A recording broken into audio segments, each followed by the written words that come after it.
আসসালামু আলাইকুম। Follower house থেকে বলছি। আমি হচ্ছি ফলোয়ার হাউসের অ্যাডমিন। আমরা ফলোয়ার হাউস দীর্ঘ ৩ বছর ধরে সোশ্যাল মিডিয়া মার্কেটিং করে আসতেছি।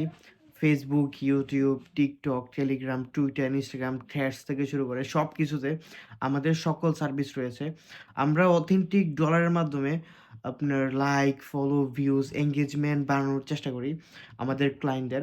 আপনারা অনেকে আমাদের থেকে সেবা নেন গত ৩ বছর ধরে। তো আমি আবারও বলতেছি, যারা আমাদের থেকে সার্ভিস কিনতে চান, তারা আমাদের এই WhatsApp নাম্বারে যোগাযোগ করবেন। 01609541368 এটা হচ্ছে আমাদের অফিসিয়াল WhatsApp এবং আমাদের অফিসিয়াল ওয়েবসাইট হচ্ছে www.followerhouse.com আর আমাদের অফিসিয়াল ইনস্টাগ্রাম হচ্ছে followerhouse.bd আর এইগুলাই হচ্ছে আমাদের অফিসিয়াল লিঙ্ক। আর আমাদের ফলোয়ার হাউসের যে YouTube চ্যানেলটা তো আপনারা এখানে ভিডিওটা দেখতে পারতেছেন। এইগুলা বাদে আমাদের আর কোনো কনট্যাক্ট ইনফো নাই। তো ভালো থাকেন সবাই। টাটা।